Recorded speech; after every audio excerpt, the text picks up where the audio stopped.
supaya OKR-nya nggak ngacak gitu. Karena kadang-kadang sekarang karena yang lagi hits OKR gitu ya, setiap orang bikin OKR.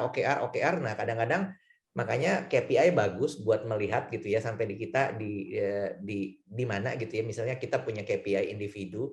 Nah, dari sini baru kita turunkan jadi OKR tuh.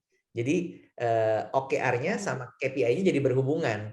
Nah, kalau sebelum sudah ada OKR, terus tiba-tiba kita bikin KPI, nah ini susah nyambunginnya gitu. Exactly, bener banget tuh Pak. Iya, jadi OKR-nya jalan kemana, KPI-nya jalan kemana. Jadi sekarang mau coba dipaksa gitu ya. Oh, gimana nih nyambunginnya gitu. Nah, bagusnya memang ya ini kesinambungan, tapi KPI-nya coba di set dulu. Kayak tadi misalnya udah jelas tuh, kalau contoh yang paling mudah tadi menurunkan berat badan dari 80 ke 70 pada akhir 2022. Nah, baru nanti ya kita tinggal turunin gitu aja. Jadi lebih mudah gitu ya. Nah, makanya membetulkan dari awal tuh lumayan penting gitu ya. Nah, tapi nggak apa-apa, coba dilakukan aja dari awal. Nah, jadi bisa dievaluasi kira-kira banyak OKR yang nggak perlu sebenarnya. Jadi mungkin OKR-nya bisa dicoret, dicari yang ada hubungannya dengan KPI. Nah, kalau masalah target sih yang tadi masalah moonshot ya tinggal diterjemahkannya, berarti kalau ngomongin KPI kita mau ngomongin 100%, berarti 70% di OKR ya sama dengan 100% di KPI gitu aja sih. Oh, oke. Oke, Bapak, sip. Oh iya Pak, satu lagi sih Pak. Ada pertanyaan lagi sebenarnya ini. Ini mungkin tadi baru kepikiran jadinya. Ada beberapa function ya yang mungkin sifatnya tadi ya manajemen by objective gitu ya, dan dia sifatnya kayak sangat nempel nih ke beberapa fungsi lain. Contohnya kayak product manager ya. Product manager itu kan fungsinya memang dia menjembatani antara tim marketing sama tim engineering gitu ya kalau kita di startup. Nah, bagaimana ya memastikan KPI mereka itu under fully control mereka gitu, karena kalau misalnya ngobrolin cerita apa ya job desk-nya, ya tugas mereka tuh sebenarnya lebih ke menjembatani gitu, dan pencapaian mereka sangat dependent banget nih sama dua fungsi lainnya. Kira-kira what kind of performance management konsep atau apa ya penilaian yang seperti apa sih Pak yang cocok untuk tipikal pekerjaan yang seperti itu? Thank you Pak Henry. Oke, thank you Bu Nanda. Wah, ini juga sama ya. Kadang-kadang kita juga punya problem yang sama nih kalau emang buat tim produk gitu. Tapi biasanya yang kita buat tentunya semuanya yang ada dalam kontrol kita sih. Maksudnya dalam kontrol si tim produknya. Jadi bagaimana caranya karena dia orang tengah nih ya, menghubungkan beberapa banyak pihak gitu ya. Nah, misalnya dari bagian komersial terus ke developer dan sebagainya. Jadi di dia yang menjadi bagian dia aja yang kita buatkan jadi KPI atau jadi OKR gitu ya. Tapi yang menjadi bagian harus menunggu biasanya nggak kita masukin sih. Yang cuma dia misalnya bikin BRD lah segala macam. Nah itu yang jadi itu di dia gitu. Bagaimana memastikan semuanya berjalan sesuai timeline gitu ya. Timelinenya kan biasanya orang produk yang nentuin. Karena semuanya berjalan dan sebagainya itu yang kita nilai. Tapi kalau misalnya ternyata telatnya ada di bagian lain ya berarti memang ini nggak termasuk di penilaian dia sih. Biasa kita settingnya begitu Bu Nanda. Oke, siap. Thank you Pak Henry masukannya. Terima kasih Bu Yeah. Nanda untuk pertanyaannya, mudah-mudahan terjawab dengan baik ya. Thank you. Oke, mungkin lanjut satu lagi kali ya Pak Henry. Ini ada pertanyaan yang menarik banget nih dari Bapak Faris, cuman pertanyaan cukup panjang, mungkin aku coba bacain dulu. Bagaimana jika target perusahaan yang ingin dicapai ternyata dinilai tidak mungkin tercapai dengan SWOT yang dimiliki company pada saat ini? Sedangkan dari data dan analisis di lapangan dibandingkan dengan program yang di-create dari top management ternyata tidak fit. Sebagai sales manager, saya sudah memberikan data dan analisis lapangan kepada CEO dan COO. Tetapi mereka tidak menghiraukan bahwa program yang diterapkan untuk mencapai goal merupakan langkah yang kurang tepat. Nah, ini mungkin salah satu pertanyaan yang sangat relevan dengan materi kita hari ini, Pak Henry. Jadi sebenarnya gimana sih sebenarnya metode yang tepat, performance management yang tepat, strategi yang tepat untuk bisa memberikan impact yang baik juga untuk perkembangan organisasi gitu ya. Nah, mungkin aku nyalain mic dulu. Oh, sayang sekali ternyata Bapak Farisnya sudah live nih, Pak Henry. Nah, mungkin bisa dibantu jawab aja ya, Pak Henry ya. Untuk hal ini mungkin menjadi pembelajaran juga untuk teman-teman semua di sini. Oke, mungkin terima kasih buat Pak Faris yang memberikan pertanyaannya. Nah, sekali lagi ini pertanyaan mudah tapi jawabnya susah.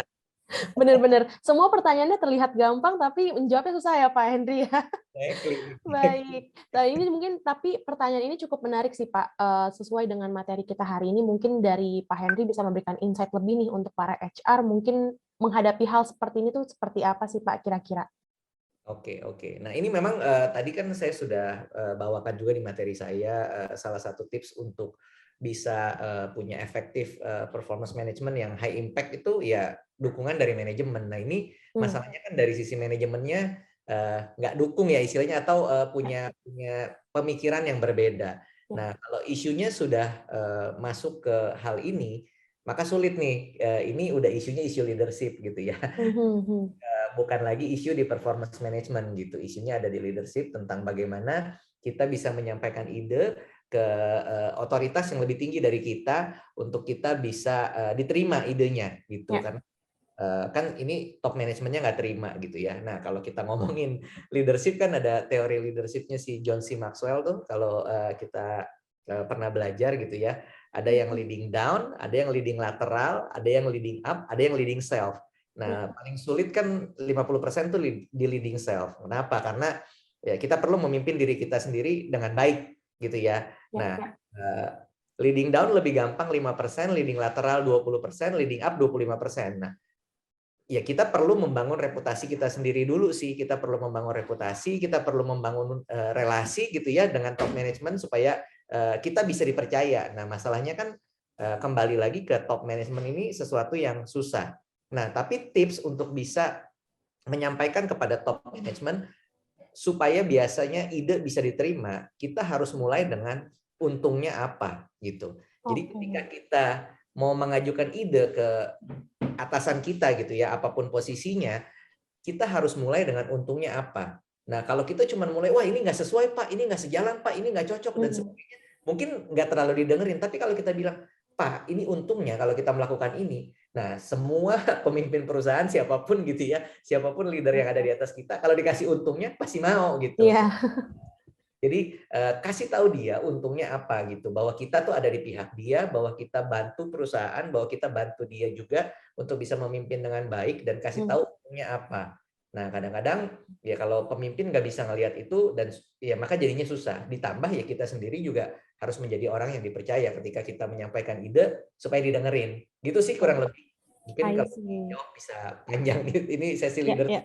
Sisi leadership sebenarnya ya Pak. Jadi mungkin untuk menjawab pertanyaan ini yang tadi seperti Pak Henry Ciu sudah sampaikan nih, mungkin memang harus dielaborasikan lagi benefitnya apa untuk terutama untuk perkembangan organisasi ke depannya seperti apa gitu ya Pak Henry ya.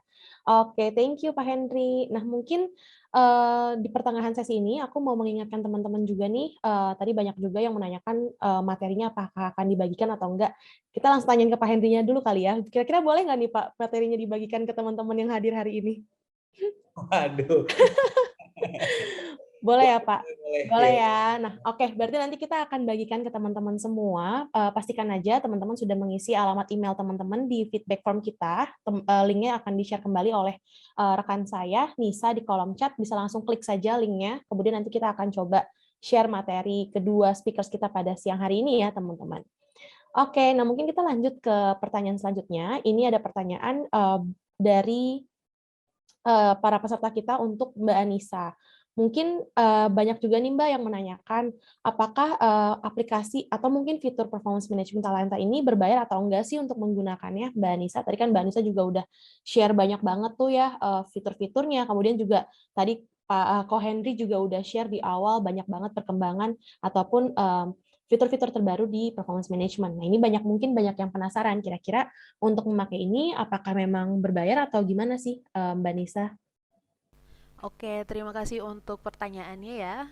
Izin bantu jawab. Kalau untuk performance review sendiri, ini adalah aplikasi tambahan ya, di mana mungkin Bapak dan Ibu perlu make sure dulu nih atau teman-teman semuanya, ketika berlangganan Talenta itu menggunakan yang bisnis atau yang enterprise. Karena kalau untuk yang performance review ini, kita sediakannya itu untuk paket yang enterprise. Nah, mungkin peserta yang di sini mungkin teman-teman ada yang sudah berlangganan enterprise, tapi kok misalnya nggak muncul ya fiturnya. Nah, itu perlu di make sure dulu nih terlebih dahulu. Waktu pas awal itu diminta untuk diaktifkan dulu atau enggak nih, karena biasanya ada miss di situ ya sama tim spesialisnya. Nah, tapi nggak perlu khawatir.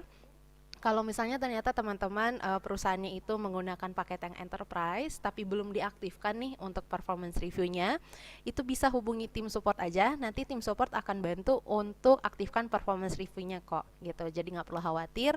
Nah, tapi kalau misalnya ternyata teman-teman itu perusahaannya menggunakan yang bisnis, nah itu akan dikenakan charge lagi ya. Nah, itu mungkin bisa didiskusikan aja mungkin oleh tim kami dari business development-nya, mungkin bisa dihubungi, atau mungkin ternyata mau hubungi langsung ke tim support kita juga nggak masalah. Nanti akan diarahkan juga kok gitu sama tim kita untuk pengaktifan si performance review ini seperti apa. Ya. Ya, mungkin sudah bantu jawab ya untuk pertanyaannya. Atau mungkin yang lebih terdekatnya lagi nih, kalau misalnya teman-teman mau lebih praktis gitu ya untuk akses, itu bisa melalui feedback form kita juga, Mbak Nisa. Jadi sebenarnya bisa disampaikan ketertarikannya melalui di sana, kemudian nanti tim kami akan menghubungi teman-teman lebih lanjut nih untuk detailnya seperti apa gitu. Jadi teman-teman nanti bisa langsung akses lagi untuk menunya di performance di Talenta gitu. Iya betul, makanya tadi teman-teman berarti wajib untuk isi feedbacknya ya kalau kayak gitu. Ya, betul. Thank you ya, Mbak Nisa. Sebenarnya ada pertanyaan lagi sih, Mbak. Ini dari Ibu Jen, mungkin menyambung pertanyaan terkait dengan performance management talenta ya. Ini ada pertanyaan dari Ibu Jen. Mungkin tadi pertanyaannya disampaikan ketika Mbak Anissa lagi mendemokan menu goals pada performance management. Pertanyaannya seperti ini. Untuk goals individu yang hanya bisa untuk goals individu ini hanya bisa diisi oleh super admin atau masing-masing tim leads aja yang bisa isi. Nah, mungkin bisa di clarify kali ya Mbak Nisa, kira-kira untuk goals individu itu sebenarnya yang bisa isi itu siapa aja sih role-role-nya? Apakah memang hanya super admin atau hanya masing-masing super tim tim leads yang bisa isi? Oke, terima kasih ya untuk pertanyaannya. Nah, untuk goal sendiri itu bisa diisi oleh tim lead-nya, atau kalau misalnya ternyata tim lead-nya itu mau minta tolong HR-nya aja deh yang isi, itu bisa juga. Gitu. Jadi nanti bisa didiskusikan dulu aja kali ya dengan HR-nya, aksesnya sampai mana.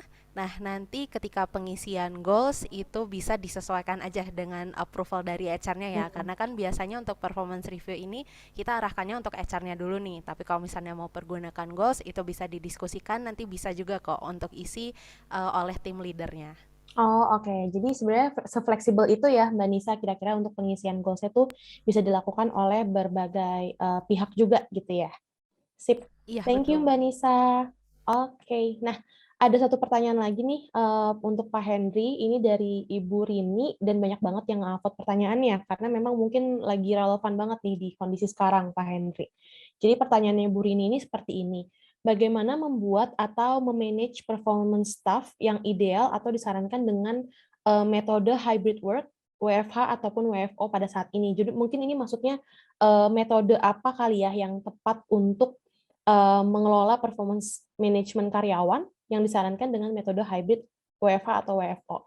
Mungkin kita coba ajak ngobrol Bu Rininya dulu. Sayang sekali Bu Rini ternyata juga sudah live nih Pak Hendrik. Tapi mungkin pertanyaannya seperti itu ya, di masa-masa hybrid working seperti ini yang mungkin sebagian perusahaan menerapkan metode seperti itu, yang dimana sebagian WFH, sebagian juga ada yang WFO. Nah, ini tuh sebenarnya Bu Rini mungkin pertanyaannya gimana membuat atau memanage performance management yang ideal yang disarankan atau yang disarankan dengan metode hybrid work saat ini gitu Pak. Mungkin bisa dikatakan dengan adanya metode hybrid working ini kan sebenarnya kita nggak bisa in charge 100% untuk nge-track kerjaan karyawan gitu ya Pak ya. Nah itu mungkin Pak Henry bisa kasih insight juga nih Pak terkait pertanyaan ini. Oke, terima kasih untuk Bu Rini juga yang sayangnya udah nggak ada ya. Iya. nggak ada di sini. Sayang sekali sudah live ya Pak. Udah live. Oke. Sebetulnya kalau ditanya metode performance manajemennya ya sama aja gitu ya. Jadi dari sebelumnya tinggal dilihat tipe perusahaannya seperti apa, lalu kemudian ya jenis industrinya dan sebagainya gitu. Jadi melihat dari sisi itu. Again, tools kita bisa pakai yang mana aja. Nah, mungkin yang perlu bedakan antara kalau dulu semua WFO dan sekarang ada WFH WFO adalah sistem mekanisme kontrolnya gitu ya. Jadi itunya aja yang perlu diperkuat gitu karena saya tahu ada satu quote yang menarik tuh kurang lebih bunyinya gini ya. People don't do what you expect but what you inspect gitu. Jadi kalau kita expect aja orang lain belum tentu melakukan. Oh ini KPI ini begini ya. Jadi gimana pun ya salah satu tugas kita as a leader atau mungkin as a orang HR gitu ya atau orang people adalah kita melakukan inspect gitu ya. Inspect untuk bagaimana apa yang kita harapkan itu bisa tercapai gitu ya. Jangan kita cuma inspect doang tapi inspect. Nah, inspect ini ada begitu banyak caranya gitu ya. Ada begitu banyak tools-tools bagaimana kita melakukan monitoring. Nah, mungkin kalau di bagian tech itu ada Jira, ada apa semua kegiatan kan kepantau ya atau ada aplikasi-aplikasi zaman sekarang yang bisa bantu kita untuk pantau. Nah, ada kebetulan istri saya kerja di salah satu perbankan gitu ya yang mungkin kalau perbankan sedikit lebih konvensional, nah dia setiap hari diminta untuk ngisi logbook gitu ya. Jadi minta untuk mengisi jam segini sampai jam segini dia ngapain, jam segini sampai jam segini dia ngapain, hasilnya apa, jam segini sampai sini dia ngapain, hasilnya apa. Nah, itu biasanya selalu di pagi hari morning briefing dan di akhir hari biasanya ya evaluasi gitu ya. Apa sih kamu kemarin ngapain aja? Hasilnya apa? Nah, ada apa namanya? Ada lesson learn apa supaya kita semua bisa belajar. Nah, setelah itu hari ini mau ngapain? Ya udah, jadi singkat setiap orang stand up meeting gitu ya untuk lapor begitu dan selesai gitu. Nah, itu dikumpulin jadi membuat setiap orang ya bisa termonitor sih. Intinya itu sih. I see. Nah, actually Pak, sebenarnya di Talenta ini mungkin sedikit agak ngebelok dari performance management ya. Cuman mungkin aku juga mau informasikan sebenarnya Talenta juga punya nih Pak fitur untuk nge-track productivity dari karyawannya. Mungkin beberapa teman-teman di sini juga sudah pernah lihat nih nama fiturnya adalah timesheet dan juga time tracker. Nah, sebenarnya di situ tuh teman-teman bisa menghimbau karyawannya untuk mengupdate pekerjaan mereka tuh di sana. Jadi sebagai leader pun jadi bisa memantau gitu ya 24 days 7 hours gitu untuk bisa ngecek langsung di sana gitu. Mungkin teman-teman bisa langsung cek-cek dulu tuh fitur-fitur itu. Mungkin bisa membantu juga ya untuk Bu Rini yang sayang sudah keluar ataupun untuk teman-teman yang masih standby sampai sekarang.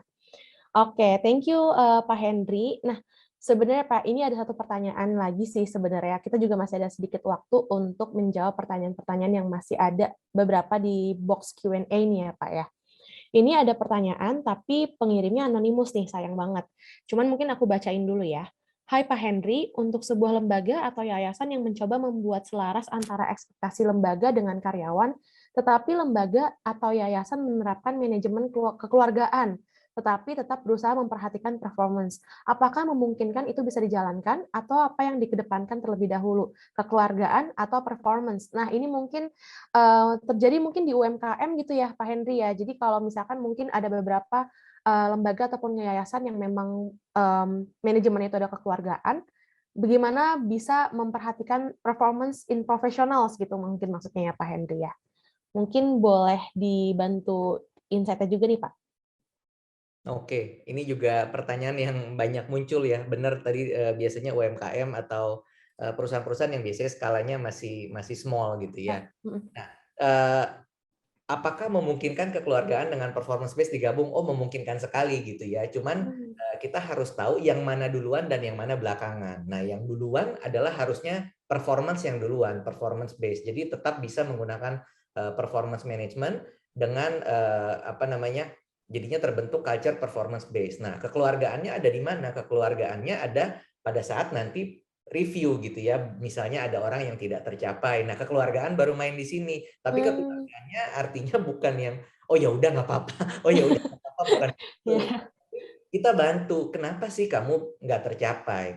Apa yang kurang? Butuh di training apa? Butuh dikasih knowledge seperti apa gitu ya? Butuh dikasih misalnya course seperti apa atau perlu di coaching dan sebagainya. Tujuannya itu.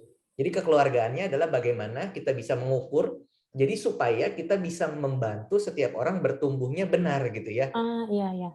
Iya, karena kalau enggak waktu dia mengerjakan sesuatu kalau nggak diukur kan nggak tahu kurangnya di mana. Kalau ukur kita tahu kurangnya di mana, kita tahu bagaimana cara bisa membuat dia menjadi semakin maksimal karena ketahuan nih, oh kurangnya di sini. Misalnya Hmm. sales gitu ya, dia tidak masalah menemukan leads dan sebagainya. Oh ternyata, tapi kenapa ya hasilnya jelek? Padahal dia visitnya banyak gitu misalnya. Oh mungkin dia nggak bisa di bagian closing. Nah di situ kan jadi ada pembicaraan. Oh kita bisa feedback dan sebagainya. Ini kamu nggak achieve, kenapa? Iya Pak, saya kayaknya kalau closing nggak bisa gitu. Nah di situ jadi kita tahu. Nah kekeluargaan baru bisa muncul di sini gitu ya. I Oh see. kamu mau dibantu apa? Jadi ya udah gini deh. Kamu nanti visit, saya bantu. Jadi kamu lihat saya gimana cara saya melakukan closing gitu. Nah, kamu belajar dari situ. Nah, kita bisa lakukan seperti itu. Nah, tapi kekeluargaan yang dimaksud di sini ya justru bukan yang oh nggak apa-apa, nggak apa-apa. Hmm. Justru akan menurunkan motivasi atau menurunkan antusiasme dari setiap karyawan ya. Hmm. Itu sih. Jadi sebenarnya pertanyaan ini juga common ya Pak. Maksudnya banyak banget yang menanyakan hal yang sama, terutama dari UMKM gitu ya Pak ya, untuk pertanyaan seperti ini. Jadi Iya. ternyata banyak yang bingung ya mengedepankan apa dulu nih, apakah kekeluargaan atau performance gitu ya. Tapi sebenarnya mungkin bisa dikatakan tadi dari penjelasan Pak Henry, mungkin yang diutamakan adalah tentunya performance karena tentunya pasti kita mau sama-sama growing gitu ya Pak ya. Cuman mungkin dengan adanya poin kekeluargaan itu jadi bisa memboosting performance-nya juga dengan menyediakan apa yang dibutuhkan dari salah satu pihak gitu ya Pak ya. Oke, menarik sih ini pertanyaannya. Terima kasih ya untuk yang sudah menanyakan ini. Mudah-mudahan terjawab juga dari Pak Henry. Nah, sebenarnya kita masih ada waktu sih, tapi ini pertanyaannya udah mirip-mirip dan mungkin kita coba jawab satu pertanyaan lagi kali ya, Pak Henry ya. Ini pertanyaan yang cukup general sih. Menurut aku pasti banyak juga yang masih bingung juga nih Pak Henry. Ini mirip banget pertanyaan kayak di webinar kita yang sebelumnya nih Pak Henry. Ini dari Bapak atau Ibu Arojali.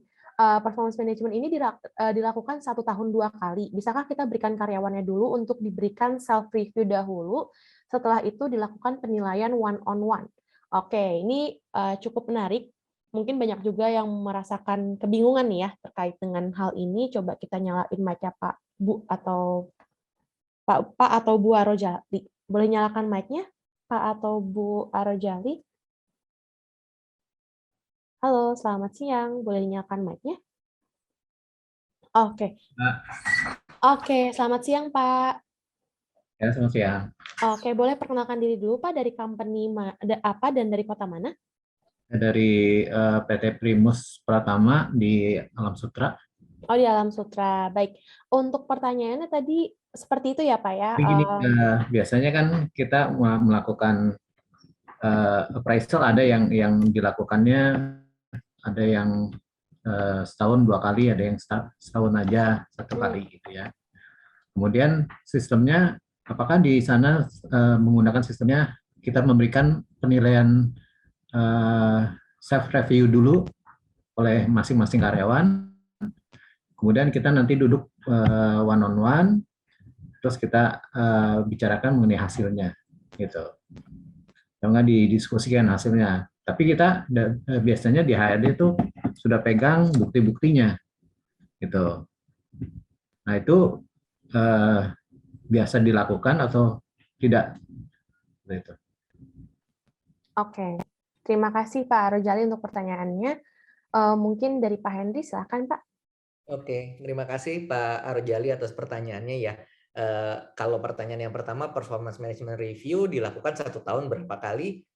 Well, basically nggak ada aturan yang pasti ya. Jadi setiap perusahaan punya, ya maksudnya punya itunya sendiri, pertimbangannya sendiri. Nah, tapi sebetulnya kalau kita bicara semakin sering semakin bagus gitu ya, karena kita kontrol gitu. Tapi kan kembali lagi tergantung pekerjaannya. Kalau pekerjaannya project yang cukup lama, kita kontrol sebulan sekali ya misalnya belum ada progres ngapain juga gitu. Tapi yang perlu diperhatikan di sini adalah setiap kali kita melakukan review, nah di situ ada effort gitu. Nah sejauh mana kita mau melakukan effortnya. Biasanya semakin besar perusahaan, reviewnya semakin ya paling setahun 2 kali gitu ya. Tapi semakin kecil perusahaan kita masih bisa semakin mudah untuk review gitu. Jadi biasanya yang terjadi seperti itu. Jadi kalau karyawan yang mungkin di bawah 2.000 gitu ya, kita bisa bikin 3 kali review juga nggak apa-apa. Tapi kalau karyawannya udah di atas 3.000, kayaknya lumayan berat ya, karena kita perlu mengatur semuanya dengan baik. Ya. berapapun nggak ada baik atau buruknya ya Pak. Ya, semakin banyak semakin baik. Nah tapi kan semakin banyak semakin effort ya Pak ya. Ya, Gitu. ya. Harus Nah ada waktunya ya untuk nilai. betul Pak. Gitu. Jadi ntar ada yang atasan, kok saya disuruh review mulu, padahal saya harus untuk kerja mencapai target dan sebagainya. Biasanya begitu Pak. Komplain dari usernya kan. Berikutnya bisakah berikan karyawan dulu untuk self review? Nah, justru ini cara yang bagus, Pak. Ini cara yang bagus supaya terjadi komunikasi dua arah. Tadi kan open communication. Ya. Justru yang bagus adalah ketika karyawan dia review dulu, dia self assessment dulu, baru disubmit ke atasannya, baru setelah itu ketemu one on one. Nah, di atasan pun tahu gitu ya, misalnya untuk hal-hal yang kalau yang kuantitatif yang bisa dinilai ya memang ini udah given lah ya, misalnya angka penjualan udah jelas. Nah, tapi misalnya kalau untuk hal-hal yang sifatnya behavior yang kualitatif, misalnya saya ngomong apa ya, dapat diandalkan gitu. Saya nilai diri saya misalnya 1 sampai 5, range-nya 5 paling bagus. Saya nilai diri saya 5. Menurut atasan saya padahal nggak 5 gitu. Nah, ini jadi komunikasi yang baik. Jadi atasan saya bisa bilang, "Kenapa kamu bisa nilai diri kamu 5?" Gitu. Nah, akhirnya kan terjadi komunikasi. Bisa jadi atasannya nggak tahu, atasan saya nggak tahu apa yang saya lakukan. Atau bisa jadi saya yang nggak bisa lihat apa yang atasan saya lihat. Nah, dengan begini terjadi komunikasi yang baik, maka akan selaras gitu. Justru bagus, Pak. Itu pendekatan yang menurut saya bagus. Iya, iya. Baik. Baik. Terima kasih Pak Rojali. Mudah-mudahan boleh nambah nggak satu lagi buat Mbak Anissa? Boleh. Silakan Pak. Oke. Di sistem ini kan ada performance review. Itu lebih banyaknya ke kompetensi ya, penilaian kompetensi. Terus ada goals ya. Itu kan KPI ya. Kita anggap KPI lah ya goalnya. Nah, untuk nilainya itu sendiri bisa nggak digabung ya antara goals sama performance. Kemudian misalnya untuk goals itu bobotnya jadi 60%, performance review itu 40%. Jadi kalau dirata-ratakan jadi 50% nilainya. Oke, saya bantu jawab ya untuk pertanyaannya. Ya.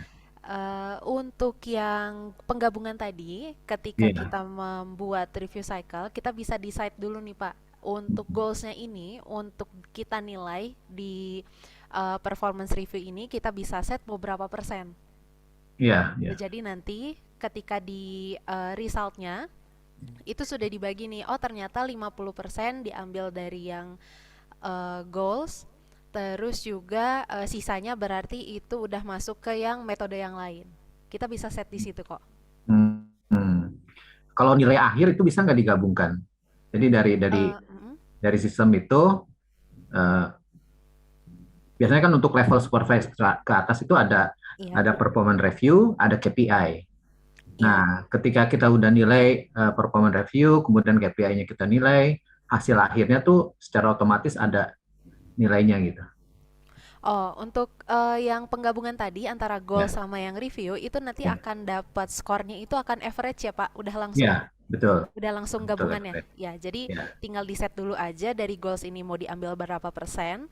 Nanti ketika dapat hasil akhir nih, misalnya contoh aja 3,7 itu dari metode-metode yang sudah kita tentukan bobotnya dan juga udah ditambah dengan yang goals. Oke. Jadi maksudnya otomatis di sistem itu. Ya. Betul. Nanti udah langsung ada average score-nya, itu udah gabungan dua-duanya kok. Nah, satu lagi tambahan adalah tombol untuk bukti, evidence. Nah, di kita KPI itu harus ada bukti gitu. Jadi kalau misalnya kita melakukan ini, itu buktinya harus dikirim. Ada buktinya, oke, Anda memenuhi. Nah, ada nggak itu tombolnya gitu? Oke, kalau misalnya untuk yang attachment itu masih di develop ya Pak. Jadi kebetulan untuk sampai saat ini kita hanya inputnya itu berdasarkan dari rating atau mungkin penilaian yang lainnya aja. Nah nanti mungkin tinggal didoain aja ya Pak ya, developmentnya nanti makin banyak lagi nih, makin bisa mencakup semua case-case. Mudah-mudahan nanti ada fiturnya lagi di develop. Untuk sekarang ini memang lagi develop untuk yang attachmentnya ya. Iya. Baik, terima kasih Bu Anissa. Iya, sama-sama Pak. Terima kasih Pak Rojali. Ya. Sehat selalu, Pak. Oke, nah kita sudah sampai di penghujung acara nih, interaktif Q&A-nya juga sudah selesai.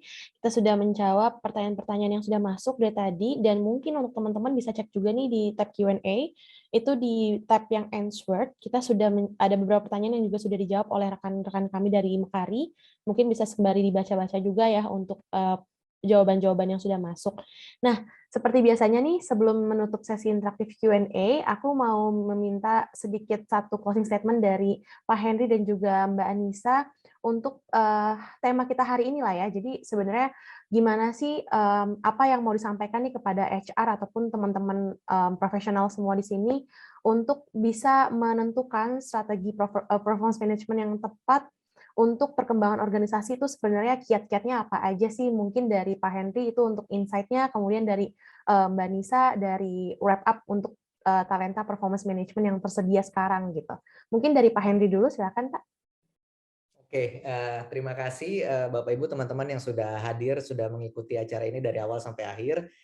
Kalau dari saya sih intinya ya kita tidak mendewakan tools ya. Jadi kita lihat masing-masing tools baik gitu ya. Kita bisa combine, kita bisa cari semua kebermanfaatannya, kita bisa gunakan sesuai dengan kebutuhan kita. Nah, kita lakukan semuanya dengan baik gitu ya. Tadi ada 5 kalau masih ingat gitu ya, apa saja yang menjadi kunci keberhasilan dari sebuah performance management yang punya high impact gitu ya. Yang pertama adalah leadership, minta bantuan dari atau dukungan dari high level management gitu ya, open communication, agile, positive and constructive, sama clear reward and punishment gitu ya. Jangan sampai sudah ada performance management terus hasilnya nggak beda jauh gitu ya. Buat apa diukur-ukur kalau gitu ya, percuma gitu kalau nggak jelas apa bedanya ketika sudah diukur.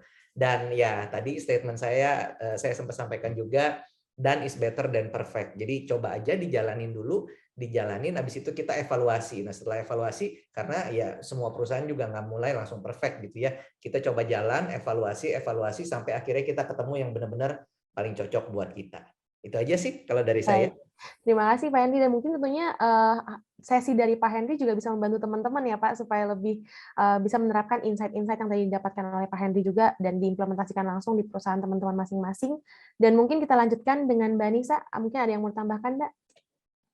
Mungkin tambahannya tadi kalau misalnya nih ternyata udah dapat knowledge-nya dari Pak Henry, nanti kita bisa implementasi nih di softwarenya gitu, terutama Bapak dan Ibu teman-teman di sini mungkin belum secara optimal nih untuk menggunakan talentanya karena tadi mungkin pusing gitu ya untuk atur performance manajemennya gimana. Nah itu bisa pergunakan nih yang namanya performance review untuk talenta gitu. Nah di sini bisa kita provide untuk reviewnya, maksudnya untuk performance review dan juga goals-nya nih. Tadi juga kan ada improvement ya, bisa kita combine antara goals dengan performance review. Nah itu bisa mengoptimalkan lagi nih software talentanya, terus jadi mempermudah lagi nih untuk decide kira-kira kalian mana sih yang bisa potensial, bisa kasih kontribusi lebih, terutama ke perusahaan kita. Gitu sih. Mungkin tambahannya ya. Baik, terima kasih Mbak Nisa dan juga Pak Henry. Sekali lagi, thank you so much untuk waktunya sudah mau mampir ke Talenta HR 101 untuk sharing berbagai insight terkait dengan performance management. Sampai bertemu di webinar-webinar selanjutnya ya, Pak Henry dan juga Mbak Nisa. Sehat-sehat selalu dan juga tetap sukses selalu pokoknya. Thank you sekali lagi Pak Henry, Mbak Nisa. Sampai ketemu lagi.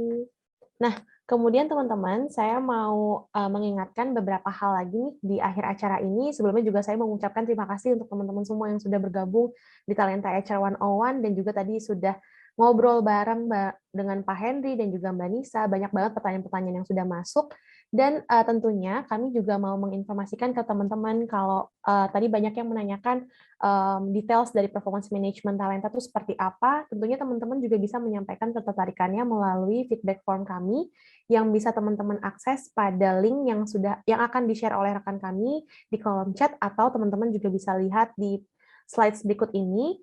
Nanti kita bisa menjadwalkan diskusi lebih lanjut dan juga bisa ngobrol lebih lanjut sama teman-teman semua sesuai dengan kebutuhan teman-teman juga di performance management. Kemudian selain itu untuk teman-teman yang mau bergabung di komunitas kita juga boleh sampaikan ketertarikannya pada feedback form kami juga ya. Jadi nanti kami akan coba untuk invite teman-teman semua. Berhubung saat ini masih ada 140 attendees yang masih standby sampai akhir acara, kami mau memberikan beberapa waktu untuk teman-teman mengisi feedback form kami, dan tentunya kami akan memberikan sedikit music juga buat teman-teman supaya lebih enjoy mengisi feedback formnya. Kami tunggu ya teman-teman untuk feedbacknya. Terima kasih.